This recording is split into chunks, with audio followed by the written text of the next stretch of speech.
Study IQ IAS, अब तैयारी हुई अफोर्डेबल।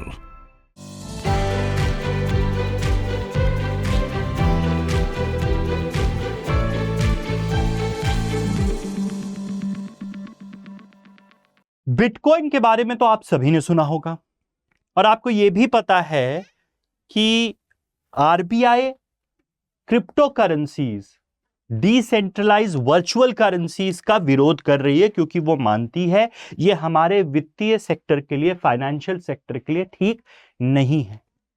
क्योंकि अगर हम रुपए की बात करते हैं तो आपको पता होता है कि वो रुपए आरबीआई ने जारी किया है, आरबीआई उसको बैक कर रही है।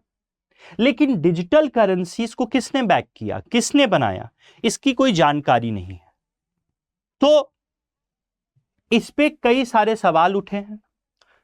दूसरा सवाल ये रेगुलेशन के अलावा ये उठा है कि भाई अगर कोई क्रिप्टो करेंसी रखता है और उसमें उसको एसेट की तरह रखता है, जैसे सोना हम रखते हैं, तो उस पे टैक्स कितना लगना चाहिए। अगर उसमें ट्रेडिंग हो रही है, जो आज के समय क्रिप्टो करेंसी में ट्रेडिंग है, तो क्या उस पे सिक्योरिटीज ट्रांजैक्शन टैक्स की तरह जैसे स्टॉक ट्रेडिंग में टैक्स लगता है, क्या उस पे टैक्स लगना चाहिए या नहीं लगना चाहिए। ये कई सवाल हैं जो क्रिप्टो करेंसी ने दुनिया के सामने और हमारे देश के पॉलिसी मेकर्स के सामने उठाए हैं सवाल। और भारत सरकार ने अपनी इंटेंशन जाहिर कर दी है कि वो जीएसटी ऑन क्रिप्टो ट्रांजैक्शंस पे काम कर रही है। यानी वो जल्द ही जो क्रिप्टो एक्सचेंज हैं, जो भी क्रिप्टो एक्सचेंज हैं, उनको कैसे उन क्रिप्टो एक्सचेंज को टैक्स किया जाए।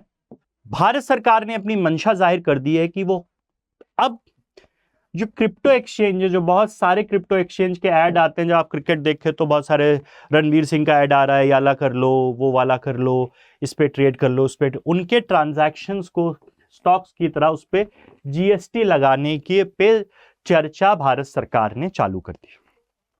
तो आज ये समझते हैं कि ये क्या मुद्दा है। So hello guys and welcome to study IQ। मेरा नाम है कुंवर प्रतीक और आज हम जो भारत सरकार जीएसटी लगाने की बात करी क्रिप्टो करेंसी पे, उसके बारे में बात करेंगे, क्रिप्टो करेंसी के बारे में बात करेंगे, क्रिप्टो करेंसी पे टैक्स कैसा लग रहा है उसके बारे में बात करेंगे। उसको शुरू करने से पहले आप मुझे सोशल मीडिया पे फॉलो कर सकते हैं, ट्विटर, इंस्टाग्राम, टेलीग्राम पे कुंवर सर इकोनॉमी ग्रुप को ज्वाइन कर लिए। सेशन की पीडीएफ्स यहां आपको मिल जाएगी, तीनों जगह आप मुझसे जुड़ सकते हैं। तो सबसे पहला सवाल ये उठता है कि क्या कहा है भारत सरकार ने। भारत सरकार ने कहा है government has started work on comprehensive indirect tax regime for crypto asset that would check any revenue loss to the exchequer due to ambiguity around the true nature of the asset. Crypto currency को हम माने क्या, इस पे कोई clarity है आज, क्या नहीं है। क्या हम इसको एक सर्विस माने, क्या इसको हम एक एसेट माने, गुड माने, इस पे कोई क्लैरिटी नहीं है। और उसकी वजह से सरकार जो उस पर टैक्स लगा रही है उससे लॉस का डर है। तो उस लॉस को रिकवर करने के लिए भारत सरकार ने कहा है कि अब हम जो भी इसमें ट्रेडिंग होगी उस पे एक इनडायरेक्ट टैक्स यानी जीएसटी लगाने का सोच रहे हैं। अब यहां से सवाल उठता है कि भाई what is crypto currency. Crypto currency आखिरकार किस चिड़िया का नाम है। आप सबने बिटकॉइन के बारे में सुना होगा, आप सबने इथीरियम के बारे में सुना होगा। तो क्रिप्टो करेंसी क्या होता है। क्रिप्टो करेंसी एक डिजिटल वर्चुअल करेंसी है, secured by cryptography and based on network that is distributed across large number of computers. यानी क्या है, एक होती है फिजिकल करेंसी जो हम जेब में रखते हैं, रुपया हमारी है, डॉलर है, यूरो है, ये ना, वो फिजिकल करेंसी है। वो सरकार बैक्ड होती है। सरकार कहती है कि ये रहा 100 रुपए, और आप रुपए पे पढ़ेंगे तो क्या लिखता है, अगर 100 रुपए के नोट पे क्या लिखता है, मैं इस 100 रुपए के नोट के धारक को 100 रुपए देने का वचन देता हूं, उस पे लिखा होता है। तो सरकार आरबीआई उस रुपए को बैक करती है। वो फिजिकल है, आप टच कर सकते हैं। क्या आप बिटकॉइन को टच कर सकते हैं, नहीं कर सकते। तो वो एक डिजिटल करेंसी है, इंटरनेट की करेंसी है, वर्चुअल करेंसी है जिसको आप छू नहीं सकते, बस कंप्यूटर पे है। और ये क्रिप्टोग्राफी से बनती है। क्रिप्टोग्राफी एक तरह की साइंस है जिसका इस्तेमाल किया जाता है और एक कंप्यूटर बेस्ड करेंसी होती है। जिसका इस्तेमाल आज के दिन कई लोग ट्रांजैक्शन करने में कर रहे हैं और कई लोग इसको एसेट समझकर भी इसमें निवेश कर रहे हैं। अब सवाल होता है, तो ये एक वर्चुअल करेंसी है, ये क्रिप्टोग्राफिक एल्गोरिदम से बनी है और ये डिसेंट्रलाइज्ड नेटवर्क डिजाइन है। इसमें आपको ये नहीं पता कि कौन सी करेंसी कहां से आ रही है, बिटकॉइन एक्स ने ओरिजिन हुआ कि वाई ने ओरिजिन किया, ये किसी को नहीं पता है, तो ये क्रिप्टो करेंसी बन जाता है। अब आता है कि क्रिप्टो करेंसी की हिस्ट्री क्या रही है, ये भी तो जानना जरूरी है। तो इसकी हिस्ट्री आती है 1998 से, जब निक सैज्बो ने थियोराइज किया बिट गोल्ड के बारे में, जो एक वर्चुअल करेंसी है, a proof of work system to solve bit gold never got created. उन्होंने कॉन्सेप्ट दिया था, थियरी बनाई थी कि ऐसा हो सकता है 1998 में, लेकिन ये कभी बना नहीं। फिर सांतोशी नाकामोटो जो थे, उसने एक व्हाइट पेपर लिया detailing about coin. So Satoshi Nakamoto actually में कौन है ये किसी को नहीं पता, ये असली नाम है कि नहीं है ये भी नहीं पता है। तो एक्चुअली में किसी को ये नहीं पता है कि भैया बिटकॉइन किसने बनाया, लेकिन बोला जाता है कि सातोशी नाकामोटो ने बिटकॉइन बनाया 2008 में, ये पेपर लिखा गया। फिर 2009 में फर्स्ट 50 बिटकॉइंस को माइन किया नाकामोटो ने और बिटकॉइन एग्जिस्टेंस में आया। और ऐसे 2010 में फर्स्ट एवर परचेज हुआ बिटकॉइन का, 10,000 बिटकॉइन दिए गए। फिर बिटकॉइन की वैल्यू $1 क्रॉस हुई 2011 में। फिर 2012 में लाइट कॉइन और बहुत सारे और कॉइन्स आए। फिर बिटकॉइन वैल्यू $1,000 पार हुई 2013 में। 2017 में bitcoin value still hovering around $1,000 और 2018 में $19,000 पे बिटकॉइन की वैल्यू पहुंची। और 2020 में 2020-21 में बिटकॉइन की वैल्यू करीबन $66,000 तक पहुंच गई। आज के समय बिटकॉइन की वैल्यू कुछ $20,000-22,000 के अराउंड है। तो वर्चुअल करेंसी की इतनी वैल्यू हो चुकी है। अगर हम देखें बिटकॉइन का जो मार्केट है वो फरवरी 2017 में $20 बिलियन का था, क्रिप्टो करेंसी बिटकॉइन मार्केट। फरवरी 2020 में $289 बिलियन का था। फरवरी 2022 में ये $1.98 ट्रिलियन का मार्केट हो गया। और इस मार्केट में 42% वैल्यू बिटकॉइन की है, बाकी ऑल्ट कॉइन्स की है, दूसरे कॉइन्स की। ठीक है, टॉप 2 क्रिप्टो करेंसी, जो 2 बड़ी क्रिप्टो करेंसी हैं बिटकॉइन और इथेरियम, वो मार्केट को डोमिनेट करती हैं 61% से। और टॉप 5 क्रिप्टो करेंसीज जो हैं, टॉप 5 वो 71% है। Total number of crypto currencies is, इतने तरीके की वर्चुअल करेंसी हैं 17,436। ठीक है, and the total number of crypto exchange कितने हैं पूरी दुनिया में? 458 क्रिप्टो एक्सचेंज हैं जिसपे क्रिप्टोस की ट्रेडिंग होती है। ठीक है, अब क्रिप्टो करेंसी के फायदे क्या है, नुकसान क्या है, ये भी तो जानना जरूरी है। तो फायदे नुकसान देख लेते हैं। पहली फायदे देख लेते हैं, इसकी लोअर ट्रांजैक्शन कॉस्ट है क्योंकि वर्चुअल है, फिजिकल तो है नहीं, छापना तो है नहीं आपको। दूसरा, faster processing of transaction, again online है तो आराम से हो जाता है। वर्ल्ड वाइड एक्सेप्टेंस और कॉस्ट रिडक्शन है क्योंकि आराम से आप यहां दिल्ली से बैठे हुए न्यूयॉर्क में पेमेंट आराम से कर सकते हो बिटकॉइंस के थ्रू, तो आसान है। Mitigation of fraudulent transaction, because cryptography है इसके पीछे, डिसेंट्रलाइज्ड है, तो इसमें आप फ्रॉडुलेंट ट्रांजैक्शन रोक सकते हो। सिक्योर और प्राइवेट है, अगेन क्रिप्टोग्राफी है। डिसेंट्रलाइज्ड, इंक्रीज ट्रांसपेरेंसी है। उसके बाद अनपैरेलल्ड ट्रांसपेरेंसी है। एब्सोल्यूट एनोनिमिटी है, किसने पैसा भेजा किसको भेजा पता ही नहीं चलता। फिर क्या है, इंस्टेंट एक्सेसिबिलिटी है, तुरंत आपको मिल जाएगा। परमानेंट लेजर, अगर भेजा है तो वहां रिकॉर्ड हो जाएगा कंप्यूटर में, ट्रैक कर सकते हो आप भैया पैसा पहुंचा कि नहीं, मतलब बिटकॉइन पहुंचा कि नहीं बेचा। और supply is central bank independent, यानी केंद्रीय बैंक का इसमें कोई रोल नहीं होता, तभी तो आरबीआई अपोज कर रही है इसको।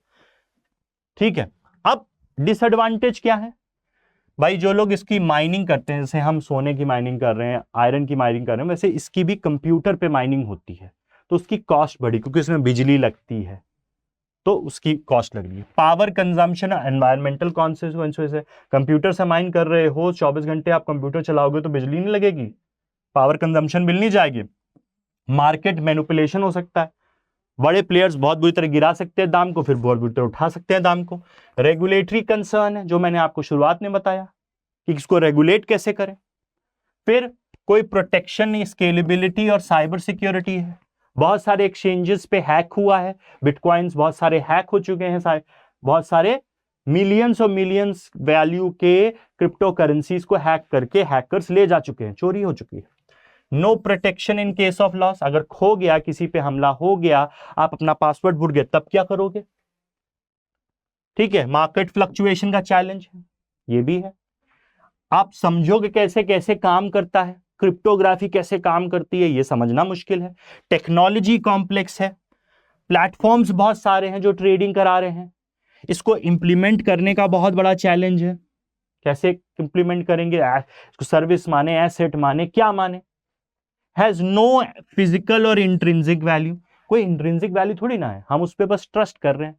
यहां अगर रुपया है, 100 रुपए है, तो उसको हमें पता है कि हम किसी को 100 रुपए देंगे तो आरबीआई वो नोट को वैलिड मानेगा। क्रिप्टो करेंसी से पेमेंट करोगे, आरबीआई थोड़ा ना वैलिड मानेगा।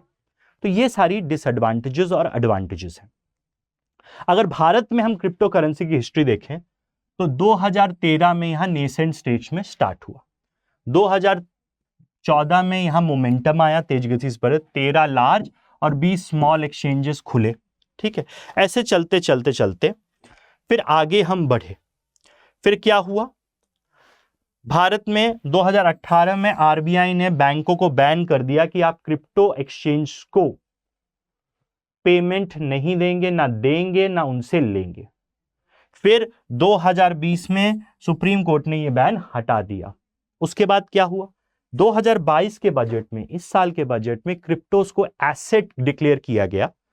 वो लीगल है या नहीं लीगल है उस पे सरकार नहीं गई, और सरकार ने बोला कि हम इनको एसेट्स मानेंगे, जैसे गोल्ड होता है, जैसे प्रॉपर्टी होती है, और उस पे अगर किसी का फायदा हो रहा है तो उसको कैपिटल गेन टैक्स उन क्रिप्टो करेंसीज पे देना पड़ेगा। अगर आपने 100 रुपए की क्रिप्टो करेंसी खरीदी, कल आप 100 रुपए की चीज अगर 1000 रुपए में बेच रहे हो, तो ये जो 900 रुपए का फायदा उस पे हुआ है, उस पे आपको कैपिटल गेन टैक्स देना पड़ेगा।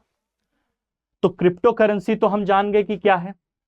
अब सरकार ने ये अनाउंस किया बजट में कि भारत सरकार अपनी खुद की एक डिजिटल वर्चुअल करेंसी लाएगी रिजर्व बैंक के जरिए, और रिजर्व बैंक में हाल ही में अनाउंस किया है कि वो अपनी एक सेंट्रल बैंक डिजिटल करेंसी ला रही है, लेकिन भारत में उसका इस्तेमाल सबसे पहले होलसेल ट्रांजैक्शंस के लिए किया जाएगा। यानी आप जो रुपया फिजिकल फॉर्म में रखते हो, वो अब आप डिजिटल करेंसी के फॉर्म में आरबीआई जारी करेगी, वो ले सकते हो, और उसका उपयोग आप पेमेंट्स करने के लिए होलसेल मार्केट में कर सकते हो। रिटेल मार्केट मतलब हम लोग नहीं कर सकते। तो डिजिटल करेंसी क्या होती है, जो आपकी फिएट करेंसी होती है, जो हम लोग इस्तेमाल करते हैं, उसका डिजिटल वर्जन होता है। जब सेंट्रल बैंक उसको निकाल रहा है तो उसको हम सेंट्रल बैंक डिजिटल करेंसी बोलते हैं, जो भारत में आने वाली है। ये भी एक तरीके की क्रिप्टो करेंसी है, लेकिन ये सरकार बैक्ड है, ये सेंट्रल गवर्नमेंट बैक्ड है। ये करेंसी किसी के बैक्ड नहीं है, ये कोई सरकार ने नहीं बनाई है, लेकिन ये सरकार ने बनाई। तो इसकी जिम्मेदारी सरकार ले रहा है, इसकी जिम्मेदारी कोई नहीं लेता है। अगर हम आगे बढ़े, डिफरेंस आप समझ गए होंगे। ठीक है, अगर मेजर कंट्रीज में हम क्रिप्टो टैक्स देखें कि भैया टैक्स कितना कितना कौन सी कंट्री क्रिप्टो पे लगा रही है, ये देखें। डायरेक्ट टैक्स, इनडायरेक्ट नहीं अभी।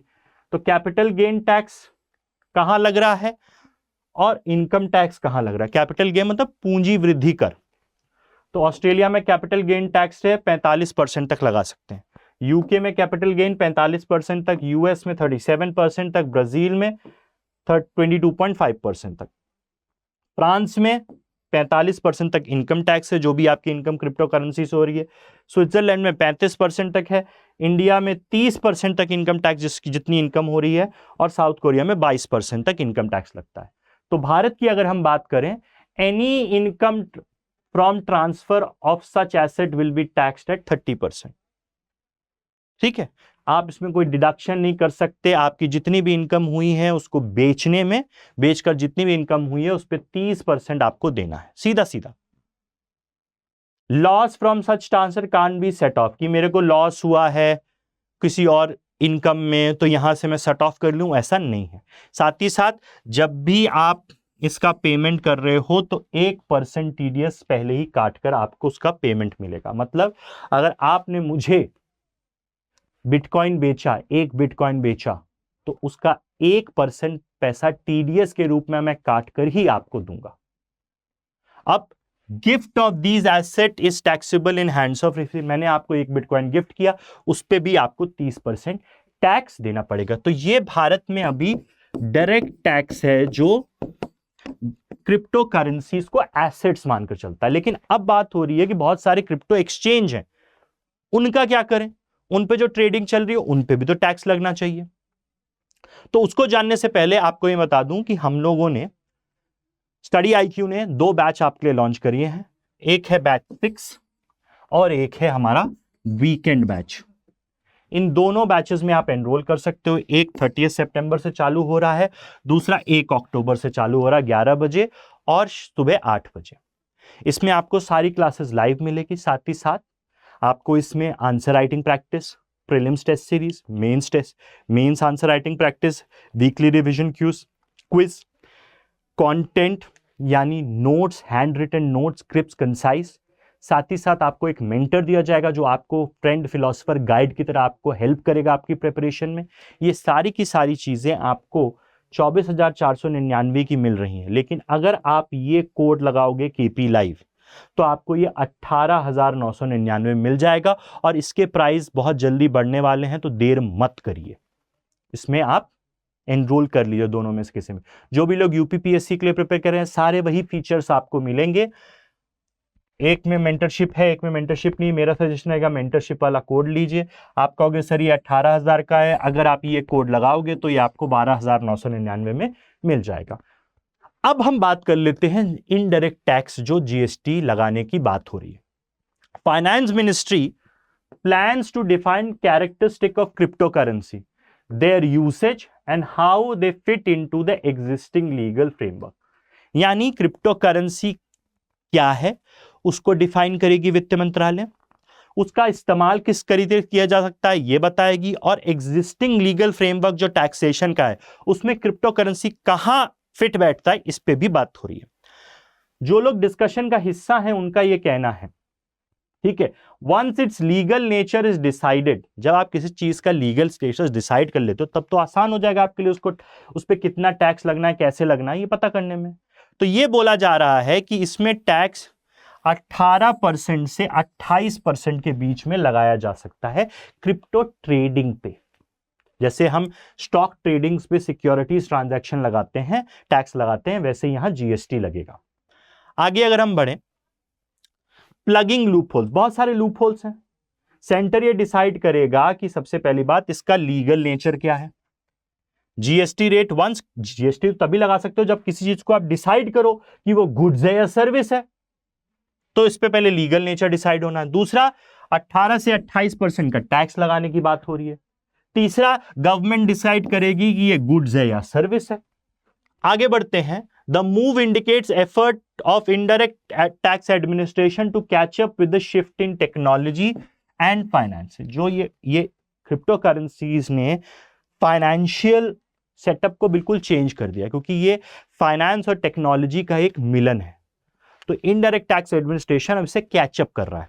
तो दूसरी चीज जो सरकार को करनी है वो इसमें सबसे है जरूरी, वो है कि हमें यह समझना पड़ेगा कि how crypto currencies fit into our legal system. जो बार बार मैं आपको बोल रहा हूं कि सरकार को पहले यह डिसाइड करना पड़ेगा जो हमारा कानूनी ढांचा है चीजों को टैक्स करने का, उसके अंदर क्रिप्टो करेंसीज को हम किस तरीके से टैक्स करें। क्योंकि आमतौर से जब हम इनडायरेक्ट टैक्स लगाते हैं तो 2 तरीके से लगाते हैं, या तो चीजों को हम गुड्स मानते हैं यानी उत्पाद मानते हैं, या उनको सेवाएं यानी सर्विस मानते हैं। तो यह डिसाइड करना सरकार के लिए सबसे पहले जरूरी होगा कि क्रिप्टो करेंसी को किस कैटेगरी में रखें, और उसके बाद ही हम डिसीजन ले सकते हैं कि किस रेट कैटेगरी में क्रिप्टो करेंसीज को हम टैक्स करें। अब अगली चीज क्या है, जैसा मैंने आपको बताया स्टार्टिंग में ही कि सेंट्रल बैंक स्केप्टिकल है।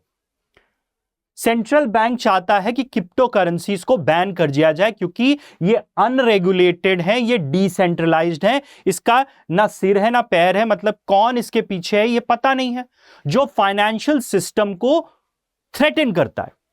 तो सेंट्रल बैंक इसके फेवर में नहीं है।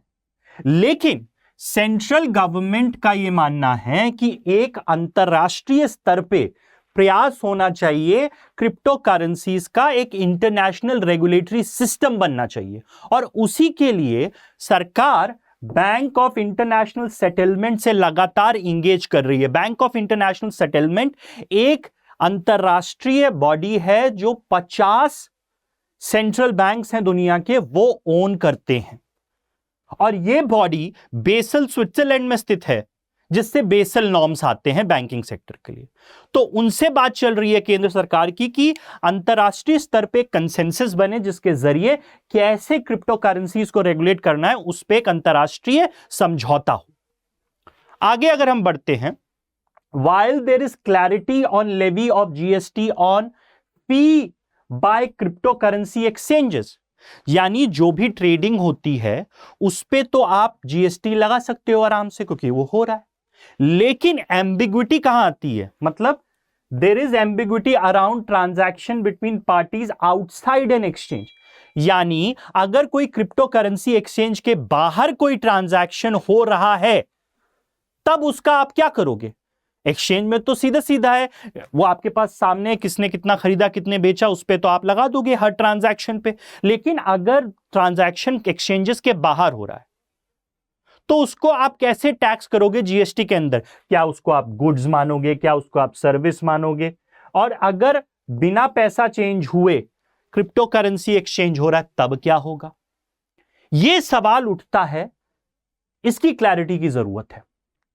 आगे अगर हम बढ़े, once there is regularity clarity, अगर ये रेगुलेशन पे क्लैरिटी आ जाए कि ये गुड्स है या सर्विस है, on the nature of crypto currency आखिर है क्या, and how transactions are treated, यहां ट्रांजैक्शन जो लेन देन हो रहा है उसको कैसे ट्रीट करेंगे हम, जब ये सब हम कर लेंगे तो हमारे लिए आसान हो जाएगा उस पर टैक्स लगाना। आगे अगर हम बढ़ते हैं, while the government is currently reviewing GST, current view of GST will apply on margin and service fees, जो क्रिप्टो करेंसी एक्सचेंज देंगे, जो मार्जिन ट्रेडिंग होगी या सर्विस फीस जो होगी उस पर देंगे। लेकिन एक सवाल और उठता है कि अगर क्रिप्टो करेंसी की एक पूरी वैल्यू चेन है उस पर तो आप जीएसटी लगा नहीं रहे हो, अगर ग्रॉस वैल्यू ऑफ एसेट है उस पर भी आप नहीं लगा रहे हो, तो इन चीजों पे तो लगा नहीं सकते, सिर्फ मार्जिन ट्रेडिंग और उस पर जीएसटी लगाने की बात हो रही है। तो issues like tax treatment of certain transactions like mining, जो लोग क्रिप्टो करेंसी की माइनिंग करते हैं, बिटकॉइन माइनिंग करते हैं, उन पे कैसे आप टैक्स लगाओगे, इस पे अभी कोई क्लैरिटी नहीं है। साथ ही साथ एयर ड्रॉप्ड क्रिप्टो टोकन्स पे क्या करोगे। एयर ड्रॉप्ड क्रिप्टो टोकन्स क्या होते हैं, बहुत सारे एक्सचेंज क्या करते हैं, अपने प्रमोशन इवेंट चलाते हैं कि आप इस प्रमोशन इवेंट में इतने का ट्रेड करिए तो हम आपको ये वाला क्रिप्टो करेंसी इतना रुपए का फ्री में दे देंगे। आपने देखा होगा कि एक बिटकॉइन आपको फ्री में मिल जाएगा अगर इतनी ट्रेडिंग करोगे या ऐसे करोगे, लकी विनर को मिल जाएगा। तो वो क्या होता है, एयर ड्रॉपिंग क्रिप्टो टोकन्स होता है। तो उस इशू में कैसे आप टैक्स करेंगे, ये भी इशू अभी पेंडिंग है, डिसाइड नहीं हुआ। लेकिन सरकार इन सारी चीजों को रिव्यू कर रही है और क्लैरिटी लाने की कोशिश कर रही है। तो ये आज हमें समझना था जो जीएसटी लगाने की बात हो रही है क्रिप्टो पे। अब जाने से पहले बैच 6 जो हमारा 30 सितंबर से स्टार्ट हो रहा है सुबह 8 बजे, मंडे टू फ्राइडेज की क्लास होगी, और बैच वीकेंड बैच है जो 1 अक्टूबर 11 बजे सुबह से सैटरडे संडे क्लास होगी। सारे फीचर्स मैं आपको बता चुका हूं। आपको अगर ये 24,499 में ऑब्वियसली नहीं लेना होगा, बहुत अफोर्डेबल कीमत में आपको केपी लाइव कोड लगाने से 18,999 में मिल जाएगा। तो देर मत करिए, अपने आईएएस बनने के सपने, संकल्प और प्रयास को स्टडी आई के साथ जुड़िए। यहाँ आपको बहुत ही कायदे से, बहुत ही स्ट्रक्चरल सिस्टमैटिक वे से पूरा सिलेबस कंप्लीट कराया जाएगा, जिसमें प्रीलिम्स और मेंस दोनों की पढ़ाई आपको कराई जाएगी। इसी के साथ सेशन एंड करने से पहले आपको मैं बता दूं कि आप मुझे ट्विटर, इंस्टाग्राम और टेलीग्राम तीनों पे फॉलो कर सकते हैं, और इस ग्रुप को आप ज्वाइन कर लीजिए। इस ग्रुप को ज्वाइन करेंगे, सेशन का पीडीएफ और तीनों जगह आप मेरे से अपने सवाल पूछ सकते हैं। इसी के साथ thank you very much, bye bye, take care, जय हिंद। स्टडी IQ IAS, अब तैयारी हुई अफोर्डेबल।